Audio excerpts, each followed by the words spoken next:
ഇന്നൊരു sea food പാസ്തയുടെ റെസിപ്പിയാണ് കാണിക്കുന്നത്. നമസ്കാരം കൂട്ടുകാരെ.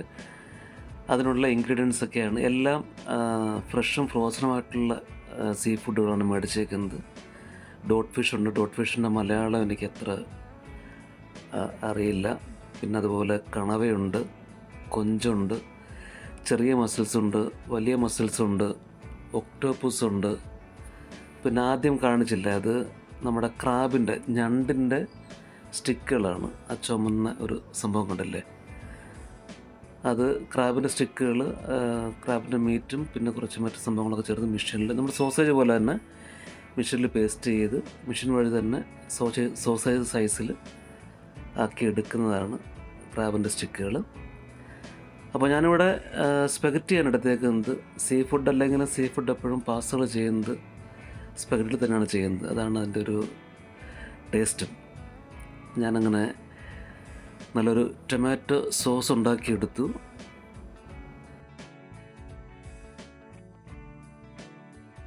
സീ ഫുഡ് പാസ്തയ്ക്കുള്ള ടൊമാറ്റോ പേസ്റ്റ് ഉണ്ടാക്കുന്നത് ഷൂട്ട് ചെയ്യാൻ പറ്റില്ല, ഞാൻ ജസ്റ്റ് ഒന്ന് പറയാം.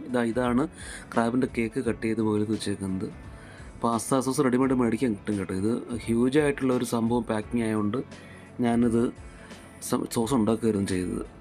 ഒണിയനും ഗാർലിക് ചോപ്പ് ചെയ്തതും കൂടെ ബട്ടറിലും ഒലിവ് ഓയിലും നമ്മൾ സോട്ട് ചെയ്തിട്ട് അതിലേക്ക് സ്ലൈസ് ചെയ്ത് ടൊമാറ്റോ ആഡ് ചെയ്ത് കൊടുക്കും. നല്ല വെന്ത് ഉടച്ചതിന് ശേഷം പിന്നെ അതിലേക്ക് റോസ്മേരി, തൈമ്, കുറച്ച് ഒറിഗാനോ ഇത്രയും ചേർത്തിട്ട് ആവശ്യത്തിന് ഉപ്പ്, ഞാനൊരിത്തിരി നാരങ്ങ ചേർക്കും. കാര്യം എന്തെന്ന് വെച്ചാൽ ഈ സീ ഫുഡ് ഐറ്റംസിൽ ഒരു ചെറിയൊരു സവർ വേണമല്ലോ അതിന്. അങ്ങനെ നല്ല രീതിയിൽ നല്ല ഉടച്ചൊക്കെ എടുത്തുണ്ടാക്കിയതിന് ശേഷം പിന്നെ പെർമസൻ ചീസും ആഡ് ചെയ്യുന്നുണ്ട്. സോസ് പിന്നെ കുറച്ച് ചൂടുവെള്ളം ഒഴിച്ച് ആ ഗ്രേവി ഒന്ന് ലൂസാക്കിയതിന് ശേഷം പാസ്ത വേവിച്ചൂറ്റിയത് ഇട്ട് ഇളക്കിയെടുക്കുക. ഈ കാണുന്നത് കൊഞ്ചാണ്. ഞാനൊരു വെറൈറ്റിക്ക് വേണ്ടിയിട്ട് കൊഞ്ച് ഇതിൻ്റെ മേളിൽ വെച്ച് കൊടുക്കാനായിട്ടൊരു രണ്ട് ഗുണങ്ങളാണ്. ഒന്ന്, ഒരു ക്രിസ്പി ആയിരിക്കുകയും ചെയ്യും, കഴിക്കുമ്പോൾ ഒരു ക്രഞ്ചി ഫീലും കിട്ടും. ഇത് ചീപ്പുമാണ്. മറ്റത് 40 ദിറംസാണ് ഒരു കിലോയുടെ കൊഞ്ചിന്. ഇത് ക്രം ഫ്രൈഡ് പ്രോൺസ് ആയതുകൊണ്ട് 10 ദിറംസിന് കിട്ടുകയും ചെയ്തു. അങ്ങനെ ഒരു ലാഭം ഉണ്ടായി. മാത്രമല്ല പ്ലേറ്റ് ഒന്നും കാണാൻ പറ്റും, അതൊരു ഭംഗിയാണിത് വെക്കാൻ തന്നെ. അങ്ങനെ നമ്മൾ ആൾറെഡി ബോയിൽ ചെയ്ത് വെച്ചിരിക്കുന്ന പാസ്ത ഇട്ട് മിക്സ് ചെയ്തതിന് ശേഷം നമ്മൾ ഓൾറെഡി ബോയിൽ ചെയ്ത് വെച്ചിരിക്കുന്ന എല്ലാ സീ ഫുഡ് ഐറ്റംസും കൂടെ ഇതിലേക്ക് ആഡ് ചെയ്യും. കുറച്ച് ഈ ക്രം ഫ്രൈഡ് പ്രോൺസും പിന്നെ അതുപോലെ കുറച്ച് ബോയിൽ ചെയ്ത മീറ്റുകളും ഫിഷും ഐറ്റംസും ഒന്ന് മാറ്റി വയ്ക്കും. എന്തെന്ന് വെച്ചാൽ ഈ മസിൽസിൻ്റെ ഷെല്ലോട് കൂടിയൊക്കെ ഒന്ന് മാറ്റി വയ്ക്കും. എന്തെന്ന് വെച്ചാൽ ഇതിൻ്റെ മേലിലാണ് ഈ പറയുന്ന പോലെ ഗാർണിഷ് ചെയ്യാനായിട്ടാണ്. പിന്നെ കുറച്ച് ബ്ലാക്ക് ഒലിവ് ഓയിലിടും. അവസാനം ഈ പറയുന്ന ഫിനിഷിങ്ങിന് മുമ്പായിട്ടാണ് നമ്മൾ ഇത് പെർമസൻ ചീസാണ്. ചീസ് ഒന്ന് സ്പ്രെഡ് ചെയ്ത്, ഞാൻ നോർമലി സീ ഫുഡ് പാസ്തകൾക്കെല്ലാം ഈ പെർമസൻ ചീസാണ് ഉപയോഗിക്കാറ്. ചീസ് ഒന്ന് സ്പ്രെഡ് ചെയ്ത് അതുപോലെ ഈ കാണുന്ന ക്രം ഫ്രൈഡ് പ്രോൺസിനെ അതിൻ്റെ മുകളിൽ വെച്ച് ഗാർണിഷ് ചെയ്ത്.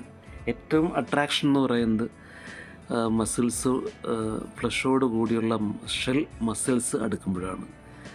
അപ്പോഴാണ് പാസ്തയ്ക്ക് ആ ഒരു കാഴ്ച, ഒരു അപ്പിയറൻസും കിട്ടുക. അതുപോലെ ആ ഒരു ഷെല്ലോട് കൂടി എടുത്ത് കഴിക്കുന്നതാണ് ഈ പാസ്തയുടെ സ്റ്റൈല്. ഇതാണ് എൻ്റെ ഷെല്ലോട് കൂടി വയ്ക്കുന്ന നമ്മുടെ മസിൽസിൻ്റെ ഇതാണ് ഇരിക്കുന്നത്. അങ്ങനെ ഇതാണ് റെസിപ്പി. ഈസിയാണ്. ഇതിൻ്റെ എല്ലാ ഐറ്റംസൊക്കെ നാട്ടിൽ കിട്ടും. ഇപ്പോൾ എല്ലാം നാട്ടിൽ അവൈലബിൾ ആണല്ലോ.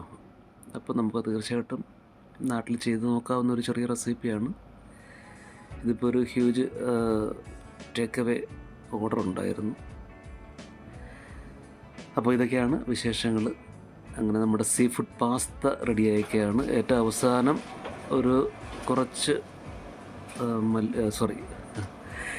കുറച്ച് പാഴ്സലി ചോപ്പ് ചെയ്ത് ഗാർണിഷ് ചെയ്യുക, സെർവ് ചെയ്യുക. That's it.